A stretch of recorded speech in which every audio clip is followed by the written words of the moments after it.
Okay, let's talk about what we've seen so far at the RNC. Start was a little surreal as Melania Trump was caught reciting lines Michelle Obama gave 8 years ago at the Democratic convention. Plagiarism in prime time. Bizarre, but probably not as big a deal as many made of it. Last night's attempt at sealing a bromance was a little awkward for Donald Trump. Now this picture of him with his running mate is going viral. But this might take the cake. Trump's nemesis in the primary, Senator Cruz of Texas, the man he so unaffectionately called Lion Ted month after month, and whose wife he belittled, and whose father he linked to the JFK assassination, was given a primetime speaking slot last night. And in that high-profile moment, Cruz refused to endorse the man who has the party's nomination. The hall erupted in boos. Today, Cruz spoke to the Texas delegation and tried to explain why he's non-committal. I am doing what millions of Americans are doing. I'm watching, I'm listening. And as I told you last night, the standard that I intend to apply is which candidate I trust to defend our freedom and be faithful to the Constitution. I can tell you, I'm not voting for Hillary. At least he won't vote for Hillary? That's the best the darling of the right can do? Last night was supposed to belong to Mike Pence, but he got lost in the spin cycle. The VP nominee gave a steady speech and tried to achieve what so far has been an elusive goal, creating a sense of party unity. You have nominated a man for president who never quits, who never backs down, a fighter, a winner. Until now, he's had to do it all by himself against all odds. But this week, with this united party, he's got backup. And on November 8th, I know we will elect Donald Trump to be the 45th president of the United States of America. Adam Riley's been at the convention all week for us. He spoke to delegates about whether they think the party is more united or divided than when they arrived in Cleveland at the beginning of the week.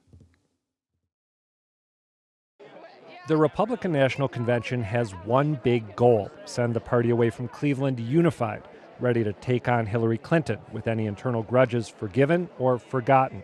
Before Wednesday's proceedings, some people thought that mission was already accomplished. Maybe there were internal rifts before this convention and maybe at the beginning of the convention, but last night with the roll call, I felt like there was just so much energy, state pride, American pride. I think that Ted Cruz is going to endorse tonight. I really do. So much for that. Not only did Ted Cruz not endorse, he gave his supporters permission not to vote for Donald Trump come November. Stand and speak and vote your conscience. Those comments got Cruz booed as he exited the stage, but they could stoke the concerns of Republicans who still have lingering doubts, and they're out there. Is there anything that you have not yet heard in this convention from Donald Trump's surrogates that you'd like to hear from him when he gives his speech accepting the nomination? Policy, yeah. It's just, we need to know where he's headed. And remember, the convention hasn't changed the fact that Trump defies Republican orthodoxy in key areas: his isolationism, his opposition to free trade, even his admiration for Russian President Vladimir Putin. He's running his country, and at least he's a leader, unlike what we have in this country. Here in Cleveland, many Republicans have come to terms with that. I supported NAFTA. He's against it. Talking to him when he was in Washington and he met with the Republicans, he realizes that he'll be accommodating his views to the extent that he can with the Republican Party and Republicans with him. It's going to involve both sides coming together. Political Science 101. You expand the electorate. Hillary Clinton is underperforming Barack Obama on every metric, big time. Donald Trump is overperforming John McCain, Mitt Romney, big time. But others bristle at the suggestion that Trump is redefining the GOP. Has Donald Trump fundamentally changed what it means to be a Republican, do you think? No. And remember, there are thousands and thousands and thousands of us, only one of him. So he can't change our beliefs. Maybe Trump will be able to put some concerns to rest when he accepts the nomination tonight. I hope he moderates his tone tonight and is ready to be presidential. If it's all scripted, I think he'll do it. But I think if he gets off script, I think he's going to blow up again like he normally does. But Trump isn't known for playing it safe or being conciliatory. If he uses tonight's speech to fire back at Ted Cruz or goes in some other direction we can't even anticipate, those hopes for GOP unity could take a hit. Adam joins me now. So, Adam, let me try out a theory on you. Unlike most of the analysts who are saying the Cruz thing was a disaster for Trump, here's my take. It's the first time I heard the delegates unite in favor of Donald Trump as opposed to Hillary Clinton. Am I on to something or no? Maybe. Are you sure you heard the delegates unite? Because what I heard was some negative response, a fair amount of negative response. Also, maybe some cheering. I actually feel like the negativity of the response may have been oversold. You could be right.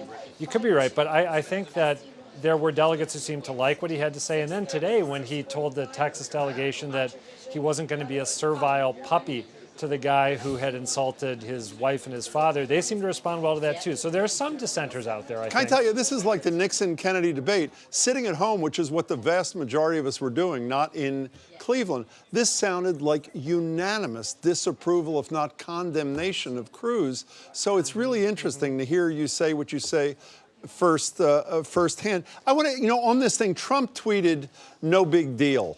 But in light of the fact that Trump has 0.75% of Republicans, which is what, maybe 5 to 10% below what Romney had 4 years ago, are party big shots as unconcerned about this as Trump purports to be, the disunity?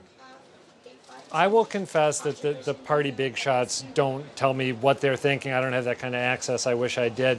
For me, unity is one issue, obviously. They'd like to come out of here with people behind Donald Trump. It's possible, Peter King, the congressman that we heard from in the package, said there may not be total unity, but you will be getting, it'll be offset by the Democrats and independent voters that Trump will be pulling in who wouldn't have gone for a more traditional candidate.